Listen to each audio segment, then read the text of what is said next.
இந்த வீடியோ வந்து கோயம்புத்தூர் ஈஷாவில் எடுத்தது. இங்கே ஆதியோகி சிலையை சுற்றி வேலாலேயே வேலி போட்டிருந்தாங்க. ஷார்ப்பாக இருந்தது, யாருமே தாண்டக்கூடாதுன்றதுக்காக தான் அதை போட்டிருக்காங்க. பட் அதையும் மீறி நிறைய பேர் வந்து குழந்தைங்க லேடிஸ்லாம் பார்த்திங்கன்னா ஆதியோகி சிலையை வந்து தொட்டு சாமி கும்பிட்டு ஃபோட்டோ எடுத்துகிட்டு இந்த மாதிரிலாம் பண்ணிகிட்ருக்காங்க. அதுவும் இல்லாமல் சில பேர்லாம் வந்து சாமியை போட்டு தட்டி பார்க்கறது இதெல்லாம் பண்ணிவிட்டு இது வந்து ஃபைபரா இல்லை வந்து செங்கலா எல்லாமே ஆராய்ச்சி பண்ணிட்டு தான் போகிறாங்க. அப்போ தான் அவங்க மன திருப்தியாகவே இருக்குது போல்.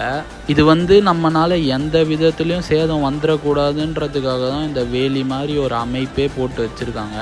அதையும் மீறி தாண்டி போகிறாங்க. அதை பற்றி நீங்கள் என்ன நினைக்கிறீங்கன்னு கமெண்ட்டில் சொல்லுங்கள். இதுக்கும் இப்படிலாம் போயிடக்கூடாதுன்றதுக்காக செக்யூரிட்டி கார்டெலாம் போட்டு தான் வச்சுருக்காங்க. அதையும் மீறி வந்து இவங்க நேக்காக வந்து நிறைய பேர் போயிட்டு வராங்க. ஸோ இந்த மாதிரியும் நடக்குதுன்ட்டு உங்ககிட்ட சேர்க்கறதுக்காக தான் இந்த வீடியோ.